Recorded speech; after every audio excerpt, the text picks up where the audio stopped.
पश्चिम बंगाल की वो मुख्यमंत्री हैं जिनके पास गृह मंत्रालय भी है और उसके साथ ही स्वास्थ्य मंत्रालय भी है।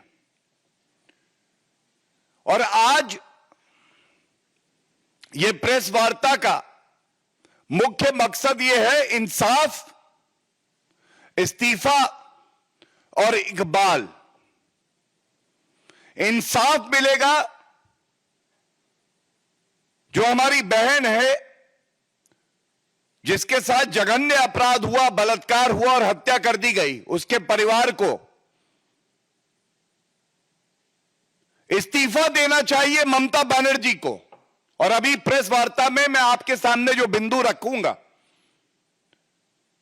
ये प्रेस वार्ता हम जरूर कर रहे हैं, लेकिन आज ये जनता की आवाज है जो पश्चिम बंगाल से लेके हर प्रदेश में जो आम नागरिक है, जो महिलाएं हैं, जो डॉक्टर हैं, जो अधिवक्ता हैं, आज सब आक्रोशित भी हैं, आंदोलित भी हैं।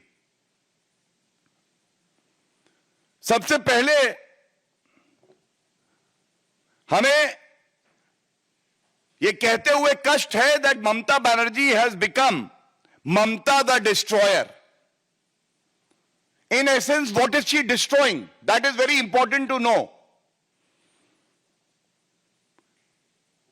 By her misdeeds, she has destroyed the dignity of a woman, a doctor who was serving the society. She is the destroyer of the rule of law. The anarchist Mamata Banerjee. She is the destroyer of evidence in this heinous crime. And I repeat, destroyer of evidence. And I will state my reasons. A chief minister, through her deeds or inactions, acts of commission or omission, destroying the evidence, which is vital to ensure that the accused get the punishment they deserve. And as per the new criminal law, Bharatiya Nyaya Sanhita, death sentence, death penalty is the punishment prescribed. But why is it that Mamata the destroyer is hell-bent on destroying the evidence which is crucial for the case? And last and most importantly, the destroyer of the constitution of our country. मैं अगर हिंदी में कहूं तो एक तरफ ममता बनर्जी हैं जिनका नाम अब निर्ममता बनर्जी रखा हुआ है सबने। ये अपराधियों के साथ खड़ी हो सकती हैं जो पूर्व में प्रिंसिपल था, जिसकी जिम्मेदारी बनती थी कि सभी बच्चों को जो डॉक्टर हैं उनकी रक्षा करे,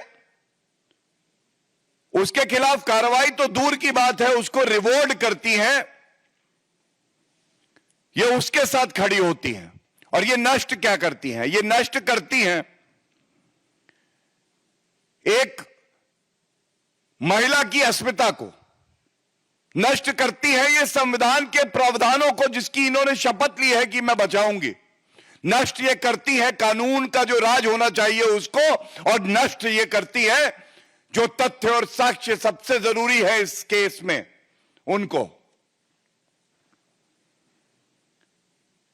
हमारी बहन जिसके साथ ये जघन्य अपराध हुआ है,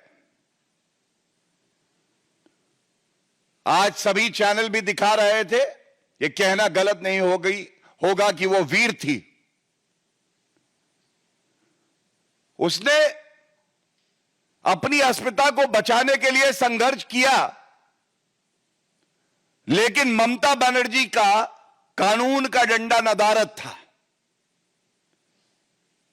ममता बनर्जी दोषियों के साथ खड़ी थी, और मैंने जब कहा था इंसाफ, पीड़िता मृतक परिवार को इस्तीफा ममता बनर्जी का और इकबाल कहा था, इकबाल वर्दी का, जिसको नष्ट करने वाली ममता द डिस्ट्रॉयर फिर से हैं।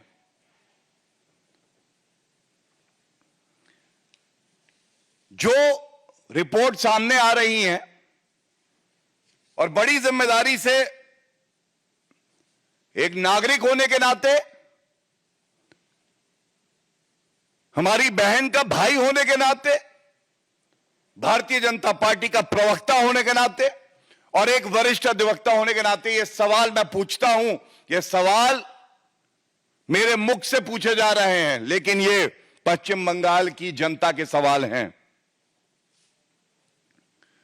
ममता बनर्जी जी, सवाल नंबर 1 आपसे पूछा जाएगा, क्यों आपको कहा जा रहा है डिस्ट्रॉयर ऑफ एविडेंस? हम सब जानते हैं कि जब कोई अपराध घटित होता है तो सबसे ज्यादा महत्वपूर्ण पहले 48 घंटे, जिसको कहा जाता है गोल्डन 48 आवर्स ऑफ इन्वेस्टिगेशन, जिसमें आप प्रमाण इकट्ठे करते हैं, साक्ष्य इकट्ठे करते हैं, और अगर रेप केस है, मर्डर है, तो जो भी ऐसे व्यक्ति हैं जो दरिंदे हैं, उनके हेयर स्ट्रैंड, बाल हो सकते हैं, सीमेन हो सकता है, और भी तथ्य इकट्ठे किए जा सकते हैं। लेकिन देरी का मतलब यह होता है कि प्रोसिक्यूशन, जो कि उस वक्त ममता बनर्जी, क्योंकि गृह मंत्री थी, पुलिस उनकी थी, उनके तत्वाधान में था, उसको कमजोर करने का प्रयास। तो पहला सवाल यह है, ममता बनर्जी, आपका मुझे वक्तव्य याद है, आपने कहा कुछ दिन बाद सीबीआई को मैं जांच ट्रांसफर कर दूंगी अगर मगर। जब ये जघन्य अपराध होने के बाद खबर आती है, त्वरित कार्रवाई करते हुए आपने तुरंत सीबीआई को यह इन्वेस्टिगेशन ट्रांसफर क्यों नहीं करी? यह पहला सवाल है। और हम सबको पता है, लापरवाही ऐसी वैसी नहीं, कलकत्ता हाई कोर्ट ने जांच ट्रांसफर करने के आदेश दिए और उसके बाद जांच ट्रांसफर हुई। तो यहां पे ममता द डिस्ट्रॉयर ने जांच जो है वो ट्रांसफर भी नहीं करी। दूसरी बात, पश्चिम बंगाल की पुलिस आपके इशारे पर, आपके आदेश पर, जो मृतक पीड़िता का परिवार था उससे झूठ क्यों बोल रही थी? और मैं आपको 2 प्रमाण देता हूं। पहला, कलकत्ता हाईकोर्ट का जो आदेश आया है विवेचना ट्रांसफर करते हुए, उसमें यह बात स्पष्ट लिखी है। और दूसरा प्रमाण यह है, यह कल का वक्तव्य है मृतक पीड़िता की मां का। और क्या कहा है सुनिए इसे। और इसीलिए कह रहे हैं ममता द डिस्ट्रॉयर ऑफ एविडेंस। पहले एक फोन आता है अस्पताल से, तो बताया जाता है कि आपकी बेटी बीमार है, वर्जन नंबर 1। फिर उसके बाद फोन काट दिया जाता है, मृतक पीड़िता का परिवार दोबारा फोन घुमाता है और उसके बाद उन्हें बताया जाता है कि आपकी बेटी ने आत्महत्या कर ली है। और यही कलकत्ता हाईकोर्ट के जजमेंट में भी लिखा है। इसके बाद परिवार अस्पताल पहुंचता है और 4 घंटे तक, करीब करीब जो पहला कॉल आया था उसके 4 घंटे तक, 3 घंटे इंतजार कराने के बाद उन्हें अपनी बेटी का जो पार्थिव शरीर है वो भी नहीं देखने को दिया जाता है। ऐसा क्यों है? ये जो 3-4 घंटे थे, इसमें कौन से प्रमाण जो है वो नष्ट किए जा रहे थे, ये पूछा जाएगा। और मैं एक वाक्य पढ़ दूं जो उनका वक्तव्य है।